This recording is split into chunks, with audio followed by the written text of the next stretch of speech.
हम काम करेंगे तो करेंगे, ये बात खत्म। भैया हमें नहीं पता, हम चाहते हैं आप यहाँ काम न करें, आप चलिए हमारे साथ घर। ये सब क्या हो रहा है? नमस्ते सर। क्या हुआ? क्या चल रहा है सब? सर वो दरअसल बात यह है ना कि हमारी बहन कलेक्टर बन गई है, बहुत खुशी की बात थी तो हमको बताने आई थी यही बात।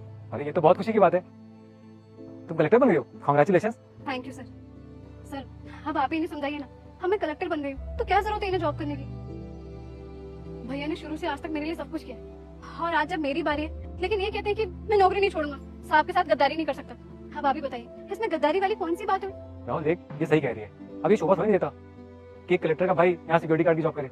यही तो सर, मैं कब से इन्हें समझाने की कोशिश कर रही हूँ लेकिन ये समझना ही नहीं चाहते। कुछ सही नहीं कह रही है साहब, पगला गई है ये। और तू तुझको बोला था ना कि घर जा, यहाँ पर क्या करिए, साहब से जुबान चला रही है। अरे साहब क्या सलाम करते सैल्यूट करते, तू कुछ नहीं की, तुझे मैं छोड़ूंगा नहीं। और साहब आप कुछ भी कहे जा रहे हैं। आप एक बात बताइए, आप ही के बदौलत तो अपनी बहन को हमने पढ़ाया लिखाया इस लायक बनाया है और आप ही बोल रहे हैं कि बहन सही कह रही है। नहीं, सही नहीं कह रही है, गलत कह रही है। और हम आपके पास ही काम करेंगे, कहीं छोड़ के नहीं जाएंगे, आपसे गद्दारी भी नहीं करेंगे साहब जी। देख राहुल, हर इंसान अपनी जरूरत के लिए काम करता है, पर तेरी जरूरत तो पूरी हो गई है, तेरी बहन तो कलेक्टर बन गई है, अब तुझे काम करने की क्या जरूरत है?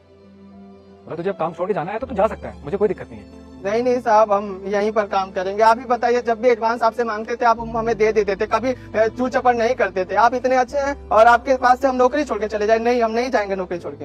राहुल देख, बहस मत कर, तेरी बहन अब कलेक्टर बन गई है और वैसे भी अब हमारा आना जाना तो लगा रहेगा। तुझे पता है कि ऑफिस का कितना काम रहता है, मुझे कोर्ट कचहरी कितना जाना पड़ता है, तो अब मैं आता रहूंगा, तुमसे मिलता भी रहूंगा। और तुम्हारी बहन मेरी मदद करेगी ना, करोगी ना तुम मेरी मदद? हाँ हाँ सर, बिल्कुल करूंगी। आपको कभी भी हमारी जरूरत हो बस एक फोन कर दीजिएगा, हम हाजिर हो जाएंगे। साहब हमको लगता है आप हमारी बहन से मिल गए हैं, जो ये बोल रही है आप भी वही बोल रहे हैं। हम क्या करें, बीच में फंस गए, अब बात तो मानना पड़ेगा ही। पर एक बात हम बोलना चाहते हैं साहब, अगर यहाँ से हम जाएंगे ना तो जब भी हमें मिलने का मन करेगा तो आप ऑफिस का दरवाजा और घर का दरवाजा खुले रखेगा। ये नहीं कि आऊंगा तो बंद कर दीजिएगा, तो मिलने आता रहूंगा, क्योंकि लगाव बन गया है साहब। आप हमें अपना परिवार की तरह मानते थे ना, और अभी भी मानते हैं, इसलिए हम काम छोड़कर जाना नहीं चाहते थे। देखो राहुल, मैं तुम्हें यहाँ पे सिक्योरिटी गार्ड नहीं, अपने भाई की तरह मानता हूँ, और तुम्हारा जब भी मन करे तुम मुझसे मिलने आ जाना। ऑफिस और घर का दरवाजा तुम्हारे लिए हमेशा के लिए खुला हुआ है। और हाँ, अब जाओ सबको मिठाई बांटो, तुम्हारी बहन कलेक्टर बन गई है, और मेरा डिब्बा देना मत भूल जाना। अरे साहब जी, आपके लिए मिठाई का डब्बा लेकर आएंगे याद से, ठीक है?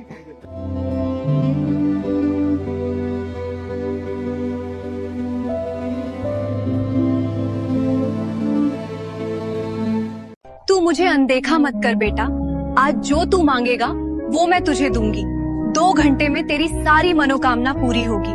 बस कमेंट में जय माँ दुर्गा लिख और फॉलो कर। मेरा आशीर्वाद हमेशा तेरे साथ है।